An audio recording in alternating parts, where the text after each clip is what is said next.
Now to London, where a group of anti-Israeli protesters became agitated when they were told a Zionist was in their midst.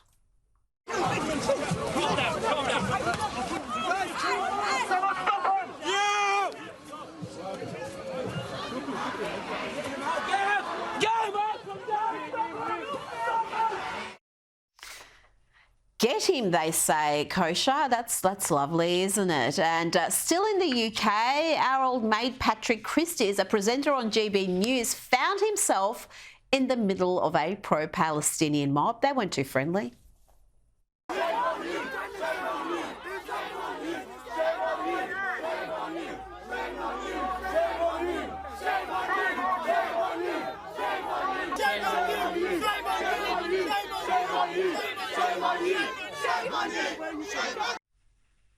There seems to be a new tactic where they just say, shame on you, shame on you. We saw them do this outside of McDonald's outlets, just parents carrying their children out, having shame, shame, shame screamed at them.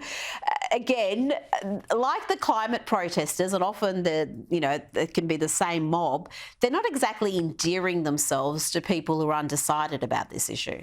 Because I don't think the goal is persuasion, influencing opinions on your side and like the legitimate nuances in the debate. The goal is complete takeover, coercion, shaming, all that. And you've seen it again with the BLM protesters, the McDonald's example you cited here, all these issues. It's sort of like showing force as a way to just exert basically what their view is, and it's our way or the highway.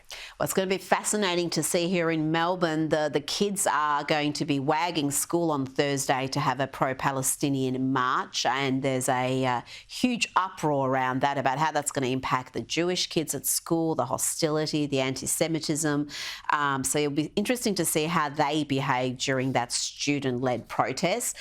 Now, let's check in on some of our youngest and brightest. Seriously, though, these lefties have been failed by their parents and the education system. Do you guys think Hamas is a terrorist organization? They are a political organization. Certain countries such as Canada, the UK, the United States recognize them as terrorist organizations, but I think that one man's terrorist is another man's freedom fighter. I live in New York, so do we live on stolen land here too? Yeah, we do. It's all a genocide that either was completed or People look at me. What's your favorite Palestinian saying? Like, from the river to the sea, Palestine would be? Free. What would happen to all the Israelis? They would use their second citizenship to whatever country they immigrated from, and they would go back. But not everyone in Israel has second citizenship. But everyone came from somebody that came from some heritage outside of the Middle East. Like Yemen? Like Yemen, yes, exactly. So Jews could go back there? Ethiopia, All the Jews could go back to Ethiopia? Not all of the Jews can go back to one specific place. Well, Ethiopian Jews. Wherever they came from. What about Libyan Jews? Okay, they can go back to Libya, right? They could stay in Palestine if they honor it as Palestinian territory. Basically, what they're advocating for would see the slaughter of all Jews, but as is often the case with frightfully ignorant people, they end their rant by calling for others to educate themselves. Do you feel bad about what happened on October 7th? So I can condemn any act of violence that harms people, and I just would like to acknowledge the fact that context is important. Right. And when... Because they killed a bunch of people, like 1,400 people in one day. It's the largest killing since the Holocaust. What? It's the largest killing of Jews. Largest killing of Jews since the Holocaust. Since the Holocaust, yeah. Okay. So you still want them to go back to Yemen, Jordan, like Lebanon, Syria? Aren't educating themselves. They're just following a rhetoric that's been in a family that's completely immoral and inhumane, but nobody wants to educate themselves. And I think if people picked up their phones and educate yourself. Now, those two were at least pleasant about their genocidal Marxist fantasies. This next lady needs to mind her manners. She starts off by asking, are you a Jew? Huh? What's what? Are you a Jew? Why are you doing? Hello? Why are you recording? Hey. Don't touch me. Hello? Don't touch my...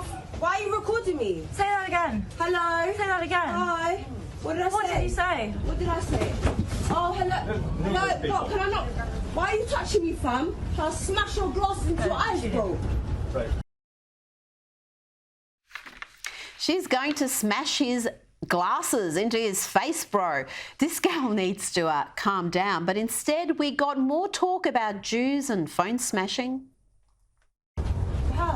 Because I said something about Jews. Yes, because to I her. said So I'm I recording. support free Palestine. Because I said I support.